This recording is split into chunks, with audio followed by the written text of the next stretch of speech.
Hey, it's CJ Wilson with Dope Talk. It's that time of week again. We go behind enemy lines. But before we get started, Dope Talk is brought to you by DashFi, the modern charge card for digital ad spend. DashFi is a business to business corporate expense card program that gives you the highest cash back on the market starting at 3%. If you're not getting cash back for your business to business purchases, what are you doing? Apply for the DashFi MasterCard today. And also make sure you guys like this video and subscribe to the channel. Again, like this video and subscribe to the channel. Like I said, FSU Seminoles play the Wake Forest Demon Deacons at 12 p.m. Eastern Time on ABC. We go behind enemy lines a little bit. Conor O'Neill covers Wake Forest athletics for the Demon Deacon Illustrated, a Rivals affiliate. Conor, how's it going? Not bad, man. Catching me on a busy time of week and a busy time of year, really. So we're pumping. Yeah, you got football, and then of course basketball starting up as well, man. So I know it's pretty busy up in Winston Salem for you guys. Oh yeah, and I've got Duke on my radar. I covered Duke also, so it's That's right. So it's really busy for basketball yeah, and and also football this is too. good. This is good timing for me to be talking about Florida State because half of my brain is thinking about a game that they just played, and the other half is thinking about the game they're gonna play. Yeah, let's talk about that for a second. It's kind of different territory for the Duke Blue Devils, being competitive in football. So shout out to Elko for doing an amazing job. Yeah, man, it's only 20 games into his tenure, so everything still kind of feels new and still from the outsider perspective, I can get where it just kind of feels like it's just Duke football. Like this won't last, but once you get inside there and talk to the players and understand what they're doing, it kind of feels like as long as Mike Elko's at Duke, there's a lot that goes behind that statement for the next month or two. But as long as he's there, man, it does feel like it's going to be kind of a new era of Duke football. I agree. I think Duke was just looking back a little bit to last week was a hard nosed team, well coached team. I agree. Long as Elko is there, Duke football is in amazing hands. Amazing hands. Yeah, Let's talk about Wake Forest a little bit. No, go ahead. I'm sorry. no, I was just saying, like that really was a different game when their quarterback went out. Florida State really was able to surge ahead right when they got that fourth down stop and marched it 96 yards. Yeah, and Jordan Travis, I think a light switch kind of clicked there for those guys in the second half as well. He was playing lights out, start for that third quarter. Speaking of that 96-yard drive and just for the rest of the game, so it was a great atmosphere in Tallahassee as well. But now they take the show on the road. You got Wake Forest 4-3 through 7 games. So let's speak about the Demon Deacons a little bit. What's the identity of this team? You guys got long-time quarterback Sam Hartman that ended up transferring to Notre Dame. So what's the identity of this Wake Forest team, the 2023 version? Whew. Um, Even though it's more than halfway through the season, I think part of that is still kind of being figured out, and that's one of the problems they've had this year. Their defense is a lot better than it's been in the last 6 or 7 years. That's kind of where you start. If you want to go positive, that's definitely where you start. They they're in year two under Brad Lambert as their defensive coordinator. Things have really clicked into higher gear with him and on that side of the ball. Uh, he's he's got some players too. Malik Mustafa there on the screen right now. He's a hard hitting safety that I don't know if they've had a safety like him since really Jesse Bates in 16 and 17. So defensively, like the and part of the problem and part of the tough pill to swallow with this team is if you put this year's defense with any of the offensive production of the last 6 years, you've got a team that contends for an ACC championship. And they had that one of those years, but in order to do that, they had to have Clemson was not that good. Florida State was not that good in 21. They kind of got it going at the end of that season, but that's the problem. The offense is just kind of falling off a cliff. Um, it's been quarterback play.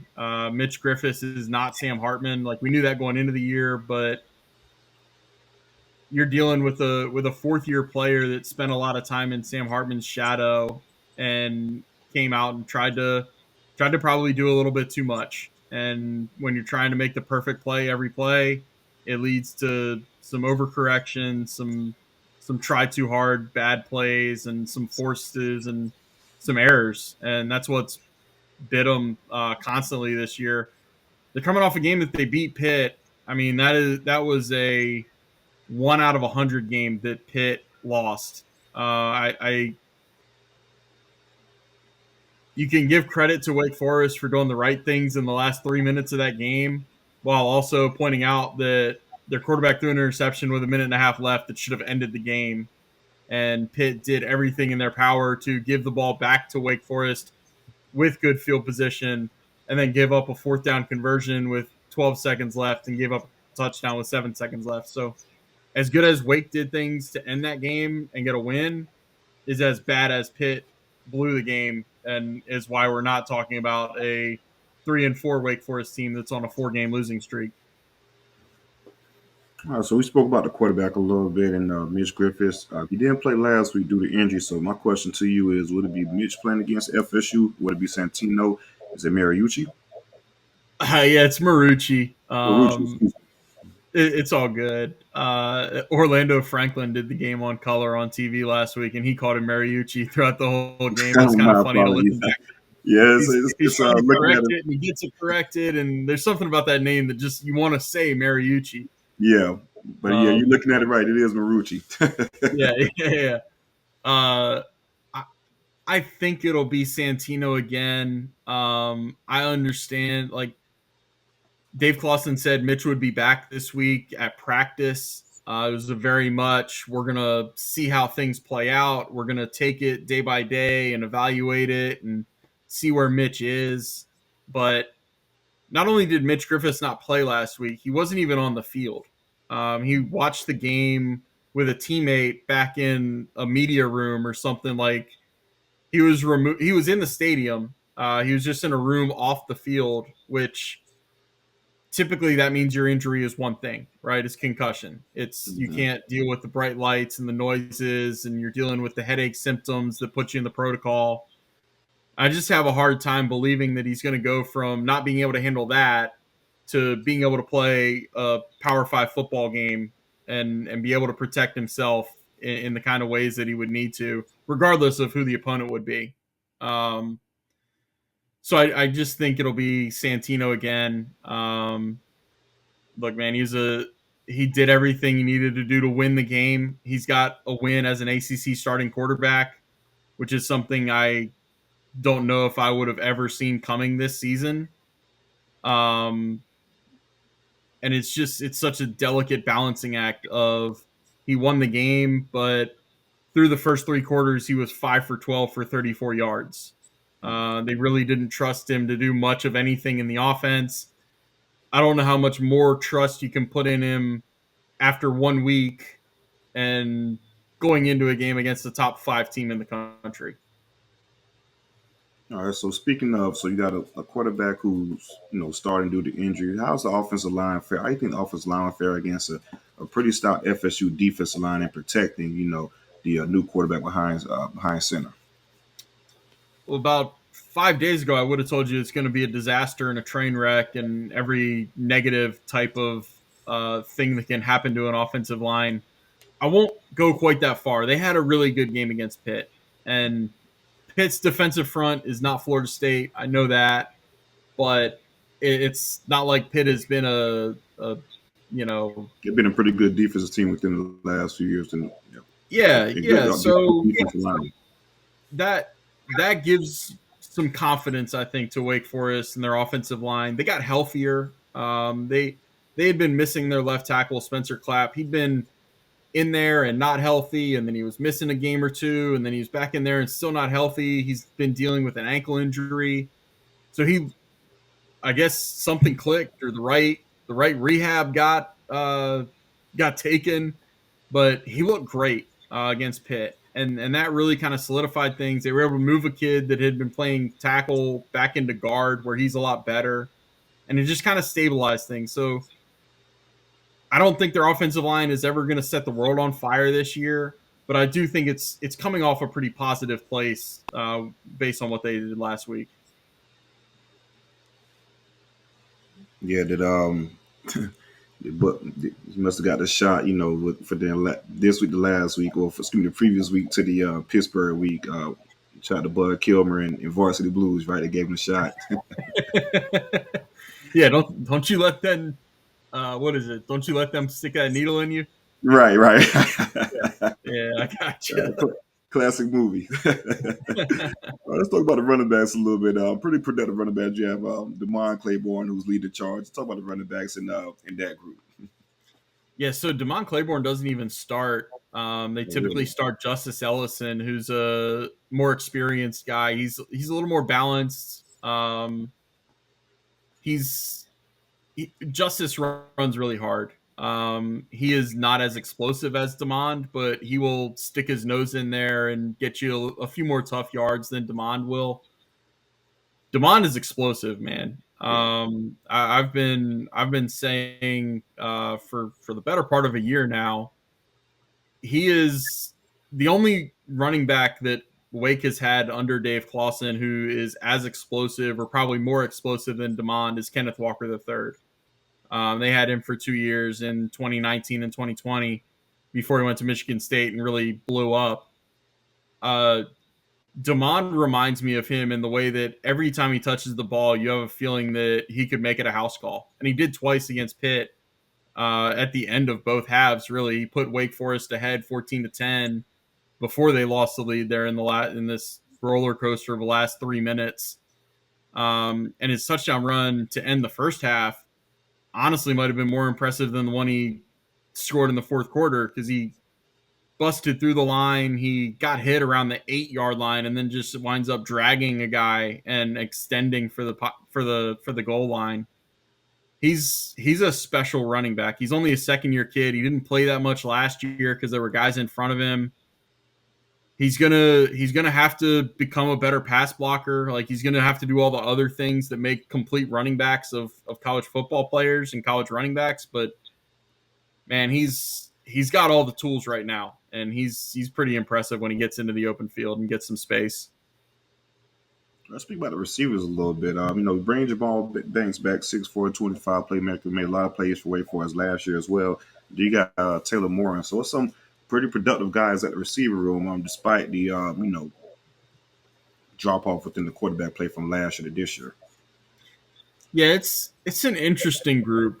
Jamal is a good number one. You wind up saying he's really good. He makes plays. He's not A.T. Perry. Yeah, he Um, was nice. this team, He still gives me night. At still gives me nightmares, man. yeah, man. Florida State, FSU, no, Florida State, Syracuse, and NC State seem to be the three in the former Atlantic Division that he really got fired up to play against. Yeah, And Florida State was clearly because he was a Florida kid. yeah. Uh, I hated that we there's let him out. there's always those kids that wind up leaving the state and they get really fired up to play FSU or Miami. Yeah, But they lost Donovan Green. He was a fifth year kid. He already missed 1 year with a blown out ACL. He's missing this year with another knee injury. It's not the same, so it's not an entire season and an entire that rehab. But man, they really miss him. He would have been a great complement on the other side to Jamal. And they're playing Taylor Morin out of position. He's doing the best he can playing out wide, but he's he's really more more of a for a slot slot guy. receiver. Yeah. And they're getting really good stuff out of Keyshawn Williams. Like Keyshawn Williams had the fourth down conversion that put him in position to win the game against Pitt. He, he probably the best game of his career. Certainly the best moment was last year against Florida State. FSU would have had a pick six there in the fourth quarter if not for some crazy acrobatic catch where Mike Norvell on the sidelines even looks like he can't believe the play that he made I because couldn't it's right believe there he on the was Nolan against either. sideline. Yeah, man. So Keyshawn gets fired up. He's not a Florida kid. He's from Philly, so I don't know what his deal is with playing FSU, but it's an interesting group to me. They're not as good as they have been. Like Wake's receiver room, you had almost the sense that they just keep churning out stars and all ACC players. It it's a little bit not to that level this year. I think they're hopeful they can get back to that level next year, and that's kind of where we are with them. Let's switch gears to the Wake Forest defense. Like you said, this is the strength of the team so far for the 2023 season. Let's talk about the defensive line a little bit and how they match up against FSU's offensive line. You have Jasheen Jackson, defensive lineman, who's been pretty much leading the team in sacks and things like that. So let's speak about the Wake Forest defensive line matching up against the offensive line of FSU. Yeah, Wake's defensive line is they're searching a little bit. I think is the correct term there. They had a lot of success in getting to the quarterback in the first three games, and they have not had much since then. Through the first 3 weeks of the season, Wake had more sacks than any team in the country with 16, and I think they're on 18 or 19 now. Mm, They're they're not getting home as much as they want. Jasheen Davis is a really good speed rusher. He's got a great motor.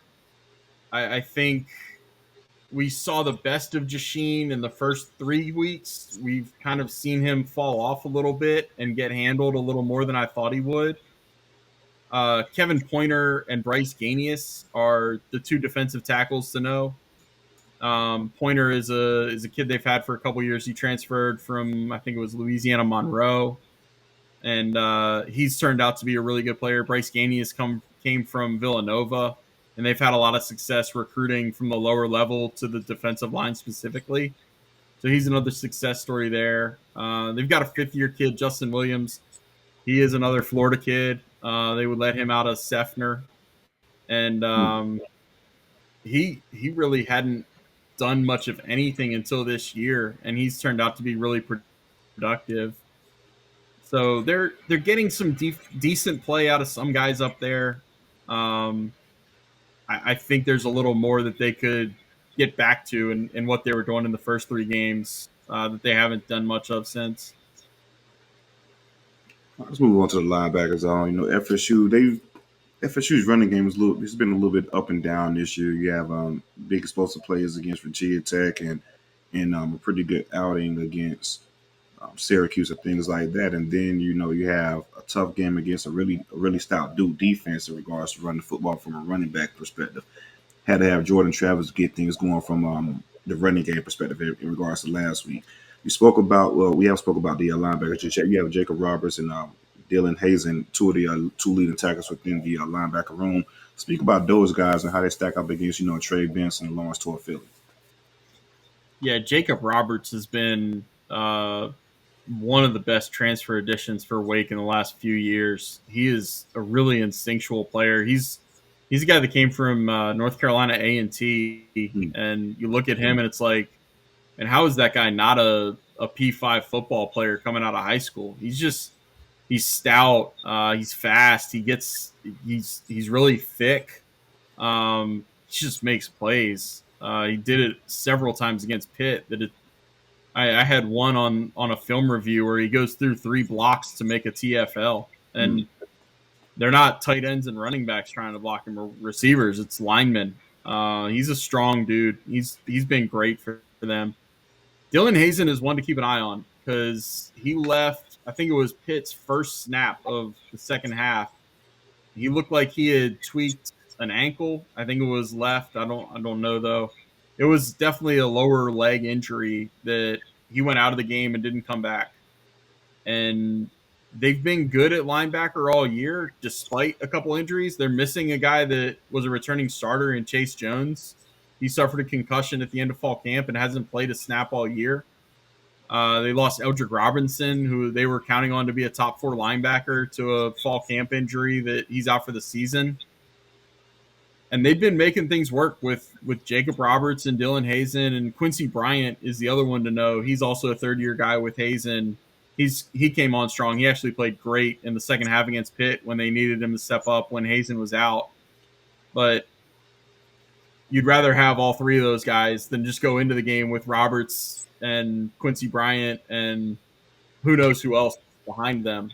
And so that Dylan Hazen's one of the main ones that I'll be watching for in warmups to see. Okay, is Is he going to give it a go? Is he not suited up? Like what his deal is going to be is going to be a kind of a telling sign for Wake.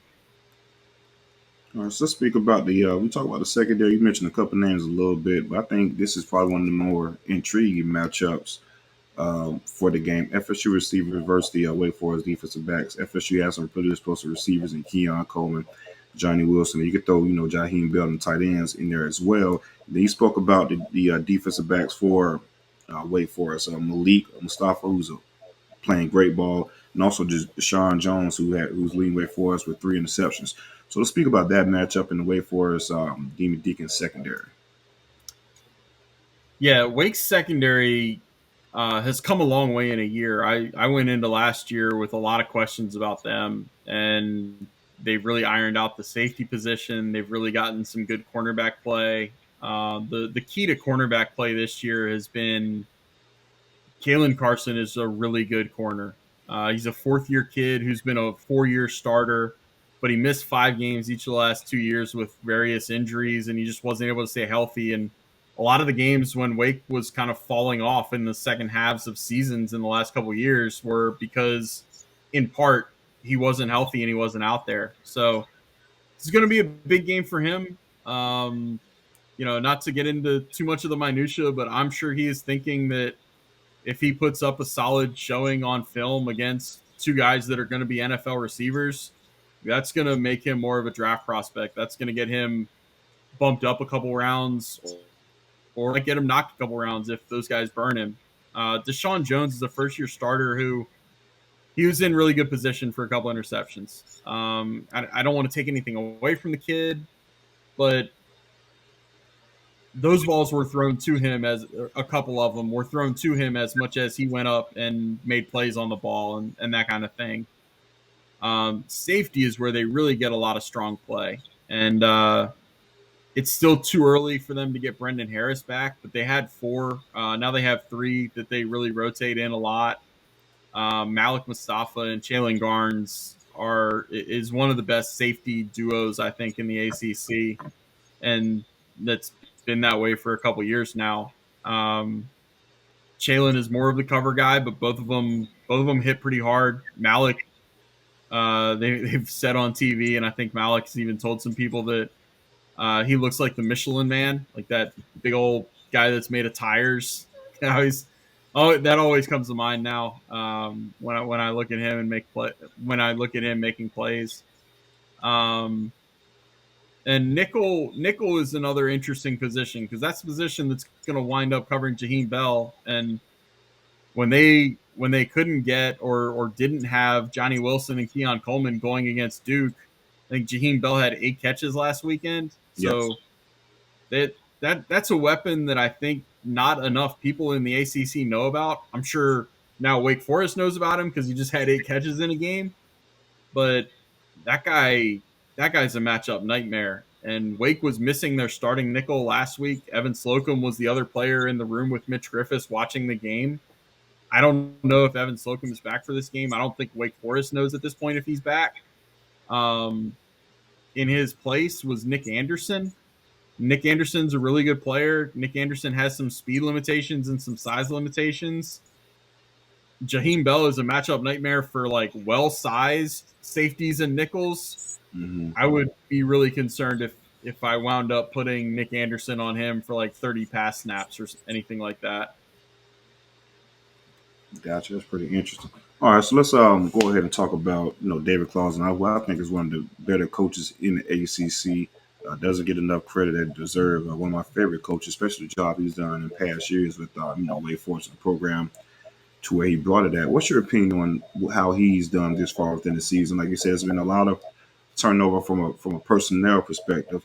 What's your takes on Clausen job within this 2023 season? Yeah, I think it's kind of you start with expectations, and I don't think anybody who was being realistic going into the year was saying this is a Wake Forest team that should be competing at the top of the ACC. You weren't expecting this team to come in and challenge to win double-digit games. You weren't expecting them to I think in my preseason ballot, I think I had him in the range of seventh or eighth, maybe ninth. Um, and they've fallen short of that, but it's not like they're completely fallen off the cliff. It's not like they're so bad that anybody's job needs to be in jeopardy or anything like that. I went into the season thinking that this season was going to test their floor a little bit as a program. And I was really curious what that would be because it's Clausen's 10th season. It's not like he's inherited a team and is dealing with a bunch of bad attitudes or players that aren't talented that he can't get rid of. I mean, they're his players. That he said a couple weeks ago in a press conference, like, this is on me. Um, every every player that's on this roster I recruited, everybody that works in this building I've hired. Like there's no passing of the blame, and that's where I think Clausen gets credit. Like this is not a season that has gone as good as he thought it would or as good as he hoped it would. It's still salvageable. It's not like this is a lost season already. I mean, they're 2 wins away from bowl eligibility. They want to extend their bowl streak. They've been to a bowl 7 straight years, and to give you an idea of how crazy that is for Wake Forest in a historical sense, the previous long the previous long for a bowl streak in Wake history was 3 years. Hmm. So I know that sounds crazy to a guy with Florida State. What was it, like 39 years that Florida State was in a Yeah. bowl? Mhm. But look, Wake is what they are as a program historically, and that's a team that every once in a while can catch lightning in a bottle, and in other years they're kind of hoping to get to 6 wins and get bowl eligible, and that's still on the table for this team. They still have winnable games on the schedule. I've got my reservations about whether this one is winnable or not, but it's it's a season that's shaped up to where how Wake finishes this year is going to tell us a lot about the job that Dave has done. If he can somehow get them another 2 wins, after this one they've got Duke, um, NC State, Notre Dame, and Syracuse. If you can get 2 in there and get to 6-6 and get to who knows what, like the Fenway Bowl or whatever bowl, they just went to the Gasparilla Bowl last year. Like whatever bowl you can get out of that, I think is a positive. Yeah, I agree 100%. That's a tough slate down the stretch, and like I said, due to lack of personnel, it's being tough. But at the same time, like you said, these are the guys he brought in. What do you think, in your opinion? What are the keys to victory for Duke? What are some things that Duke has to do well within this game, and some things offensively and defensively, and some things that they can't do at all in order to keep the game from getting out of hand? Yeah, I mean, I think Wake cannot turn the ball over. It really just comes down to the margin of error in this game being so small because Florida State is going to have so many matchup advantages that you can't give them extra anything. You can't give them extra yards in special teams. You can't give them extra possessions. You can't give them extra yards on penalties, that kind of thing. I mean, I I want to stop short of saying Wake has to play a perfect game because I don't think it's that type of lopsided game, but I do think Wake has to be pretty close to perfect to play this game and to win it. They've got to shorten the game. Like this cannot be a game of 11 or 12 possessions for each team. I think the more possessions in this game, the more of a chance Florida State has to pull away and turn it into a runaway. Wake probably can't afford to play from behind for too long. And that's another tough challenge. But when you have a third string quarterback that basically has been a thrower, they really only asked Santino Marucci, who I'm assuming he starts. It might even be the case if Mitch Griffiths is healthy and playing based on the way he played before his injury. Um, I don't think Wake can afford to get into situations where they've got to throw the ball constantly because that's just going to mean Jared Verse and what is it, Patrick Page, Peyton. Peyton. Peyton Page. Yeah, uh, I don't think you want those two guys pinning their ears back, just knowing that you're going to be passing on every down and every situation, because that's going to lead to turnovers. That's going to lead to sacks. It's going to lead to more sacks. I mean, it's such a slippery slope against a team as talented as Florida State that I think Wake has to keep it on even ground for as long as they possibly can. All right, Conor, I'm going to put you on the spot a little bit. Give me your score prediction for this game. Ooh. Uh, I will say Florida State 31, Wake 10. 31-10. I got you. I'm gonna go. I'm thinking more so 41-10. Like you said, the defense is pretty solid, but I think FSU offense is just too good once they get possessions and things like that, especially for offense that's struggling and maybe like I said, third string quarterback. I think the defense will limit the possessions and give FSU more opportunities, and the defense just can only hold up for so long. So I'm gonna go with 41-10 FSU. Uh, Conor, as always, it's been a pleasure. Let the people know where they can find you at. Yeah, it's Deacons Illustrated, wake.rivals.com. Got a lot of good stuff there, and hope you stop by. All right, most definitely been a pleasure. Appreciate you, Conor, for joining us. Thanks, CJ. Appreciate it. Yes, sir. Take care. All right, it's Conor O'Neill. Like I said, covers Wake Forest athletics for the Deacon Illustrated Rivals affiliate. I'm going to go ahead and wrap this show up with Doe Talk. It's been a great time for Behind Enemy Lines. Make sure you guys like this video and subscribe to the channel. And also in the comments, give me you guys a score prediction. Let me know what you think of the score be for the FSU versus Wake Forest game this upcoming Saturday. Drop your prediction in the comments, and we'll see who has the closest once the game ends.